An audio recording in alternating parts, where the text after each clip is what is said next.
क्या कभी सोचा है कि सिर्फ एक दिन मतलब बस 24 घंटों में किसी भी देश के बारे में कितना कुछ पता चल सकता है? आज हम बिल्कुल यही करने वाले हैं। चलिए 5 जनवरी 2026 के दिन में चलते हैं और देखते हैं कि उस दिन की सुर्खियों से भारत की कहानी कैसे सामने आती है। तो शुरू करते हैं एक सवाल से। एक तरफ एक सुपर एडवांस्ड हाइपरसोनिक मिसाइल, दूसरी तरफ 2000 साल पुराने पवित्र अवशेष और तीसरी तरफ खेती में बना एक नया वर्ल्ड रिकॉर्ड। अब सोचिए, इन तीनों में भला क्या कनेक्शन हो सकता है? जवाब यह है कि यह सब कुछ भारत में हो रहा था एक ही दिन, 5 जनवरी 2026 को। और यही वो धागा है जो इन सबको एक साथ पिरोता है। एक ऐसा देश जो एक ही समय पर भविष्य की हाईटेक टेक्नोलॉजी को अपना रहा है और साथ ही अपनी हजारों साल पुरानी जड़ों को भी मजबूती से थामे हुए हैं। ये भारत की एक बहुत ही दिलचस्प पहचान है जो इस एक दिन में साफ दिखाई देती है। तो चलिए इस कहानी के पहले हिस्से में चलते हैं, भविष्य की ओर। देखते हैं कि भारत टेक्नोलॉजी के दम पर अपने आने वाले कल की नींव कैसे रख रहा था। देखिए, इस दिन एक बहुत बड़ी खबर आई। इंडियन आर्मी ने साल 2026 को year of network and data centricity declare किया। अब ये सिर्फ कोई फैंसी नाम नहीं है, ये इस बात का संकेत है कि इंडियन आर्मी के काम करने का, लड़ने का तरीका पूरी तरह से बदलने वाला है। तो इसका असल में मतलब क्या है? मतलब ये है कि हमारी सेना एक हाईटेक, डेटा पर चलने वाली फोर्स बन रही है। सोचिए, युद्ध के मैदान पर हर सैनिक, हर टैंक, हर ड्रोन सब एक दूसरे से कनेक्टेड हैं, रियल टाइम में जानकारी शेयर कर रहे हैं। यहाँ हथियार सिर्फ बंदूकें और गोलियां नहीं, बल्कि इंफॉर्मेशन और नेटवर्क हैं। ये सेना को एक स्मार्ट फोर्स बनाने की तैयारी है। और ये सब करना इतना ज़रूरी क्यों है?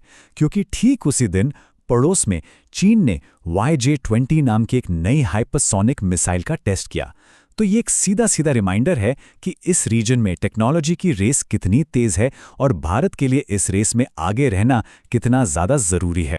चलिए अब लड़ाई के मैदान से निकलकर चलते हैं खेतों की तरफ, क्योंकि उसी दिन भारत ज़मीन पर भी एक बहुत बड़ी जीत हासिल कर रहा था। ये कोई छोटी मोटी खबर नहीं थी। United states department of agriculture ने कंफर्म किया कि भारत ने एक नया ताज अपने नाम कर लिया है, दुनिया का सबसे बड़ा चावल उत्पादक। और हम कितने चावल की बात कर रहे हैं? पूरे 152 मिलियन मीट्रिक टन। ये एक इतना बड़ा नंबर है जो भारत के एग्रीकल्चर सेक्टर की जबरदस्त ताकत को दिखाता है। और जैसा कि यहाँ साफ दिख रहा है, ये इसलिए भी खास था क्योंकि भारत ने चीन को पीछे छोड़ दिया, जो कई सालों से टॉप पर था। तो ये सिर्फ एक रिकॉर्ड नहीं था, ये ग्लोबल एग्रीकल्चर पावर में एक बड़े बदलाव का संकेत था। और बात सिर्फ देश के अंदर की नहीं है, भारत पूरी दुनिया का पेट भरने में भी एक बहुत बड़ा रोल निभा रहा है। दुनिया के कुल चावल एक्सपोर्ट का 40% हिस्सा भारत से जाता है। ये सिर्फ इकोनॉमिक पावर नहीं है, बल्कि ग्लोबल फूड सिक्योरिटी में भी एक बहुत अहम जिम्मेदारी है। तो हमने भविष्य देखा, आज की बात भी कर ली। अब चलिए जरा वक्त में पीछे चलते हैं और देखते हैं कि भारत का हजारों साल पुराना अतीत आज भी कैसे जिंदा है। ये कहानी तो बिल्कुल किसी किताब से निकली हुई लगती है।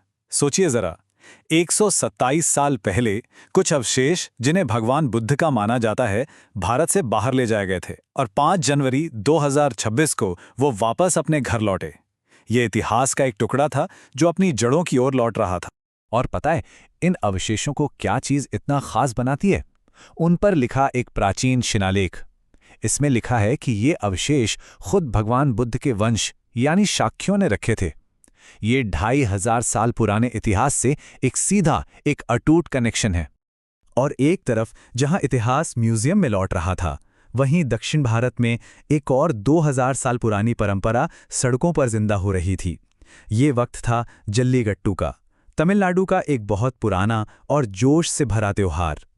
लेकिन देखिए, जल्लीकट्टू का मामला इतना सीधा भी नहीं है। ये परंपरा और आधुनिक सोच के बीच की एक कशमकश को दिखाता है।